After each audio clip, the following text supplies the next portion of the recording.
તો તૈયાર થઈ જાઓ કેટલાક શોર્ટ એમસીક્યુ માટે. એવું કહી દઉં કે વૈજ્ઞાનિકના નામ અને થોડાક એમસીક્યુ.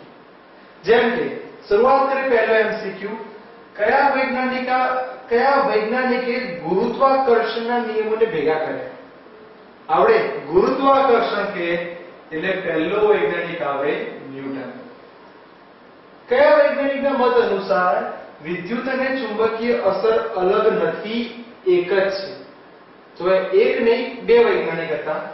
એક હતા માઇકલ ફેરાડે અને બીજા હતા ઓસ્ટ્રેલ.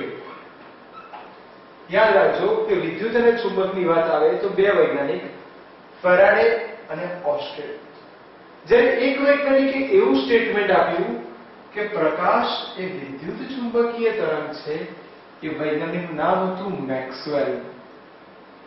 એક ખતરનાક ક્રિકેટરના નામ, એક ખતરનાક ક્રિકેટર છે, બેટ્સમેન છે, મેક્સવેલ. તો પ્રકાશ એ વિદ્યુત ચુંબકીય તરંગ છે એવું કહેનાર કોણ? મેક્સવેલ.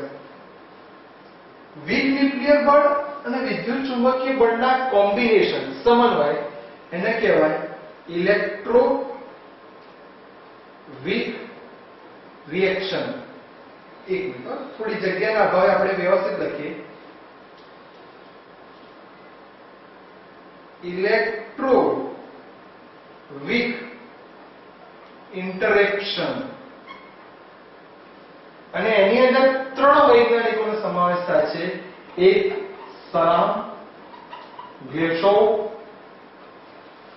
અને ત્રીજો એક વૈજ્ઞાનિક, ફરી બોલું છું, સલામ ગ્લેશોવ અને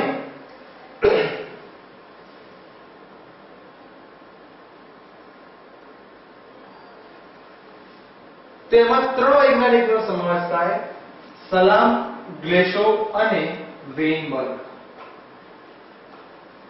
યાદ રાખજો, એક માર્કનું સરસ એમસીક્યુ પૂછાય કે વીક ન્યુક્લિયર બળ અને વિદ્યુત ચુંબકીય ન્યુક્લિયર બળના કોમ્બિનેશનને શું કહેવાય? Weak electroweak interaction. ત્રણ વૈજ્ઞાનિકોના નામનું કોમ્બિનેશન છે સલામ, ગ્લેશોવ અને વેઇનબર્ગ. હવે કેવું કે અવકાશ અને સમય એ બંને પોતે સમાન અને સમદિગ્ધર્મી છે. ચોપડી વાળા ક્યાંય સમાન સમજાવ્યું નથી. તો સમાન એટલે શું? જેમ પાણીની અંદર ખાંડને ઓગાળીએ તો કેટલીક હદ સુધી જ ઓગળશે, પછી એ ઓગળશે નહીં. અને જ્યાં એ ઓગળી જાય તો પાણી ઉપરથી પીવો કે નીચેથી પીવો, સ્વાદ સરખો જ આવે. એટલે એવું કહેવાય કે ખાંડનું સમાન દ્રાવણ છે, એટલે બધી રીતે ફેલાયેલું છે. જ્યારે સમદિગ્ધર્મી એટલે બધી જ દિશામાં ફેલાયેલું છે, ચારેય દિશામાં.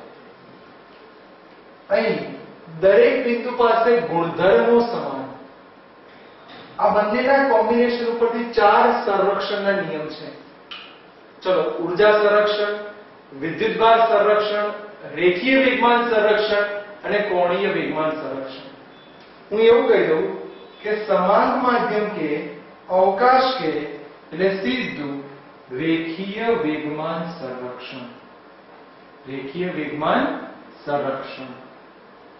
પણ જો અવકાશ કે સમદિગ્ધર્મી કે તો કોણીય વેગમાન સંરક્ષણ.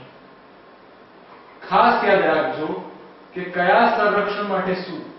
સાદી ભાષામાં બોલું, અવકાશ કે સમાન કે તો રેખીય વેગમાન, અવકાશ કે સમદિગ્ધર્મી કે તો કોણીય વેગમાન સંરક્ષણ. સમય પણ સમાન અને સમદિગ્ધર્મી છે. જો સમય સમાન માધ્યમ હોય તો એના માટે ઊર્જા સંરક્ષણનો નિયમ બન્યો. અને તમને નવાઈ લાગશે કે 20મી સદીની અંદર એક મહાન વૈજ્ઞાનિક બની ગયા, એનું નામ હતું PM ડિરાક. અને ડિરાક નામના વૈજ્ઞાનિકના મત અનુસાર વિદ્યુતભાર સંરક્ષણ નિયમ એ સમયનું સમદિગ્ધર્મી સ્વરૂપ હોઈ શકે. હવે એના પછીની ક્લિપમાં આપણે જોઈશું કે ચારે સંરક્ષણ નિયમના વિધાન પરફેક્ટ લખવા જ પડે. એ પેલા કેટલાક એક માર્કના MCQ છે, એકવાર ધ્યાનથી જોઈ લો.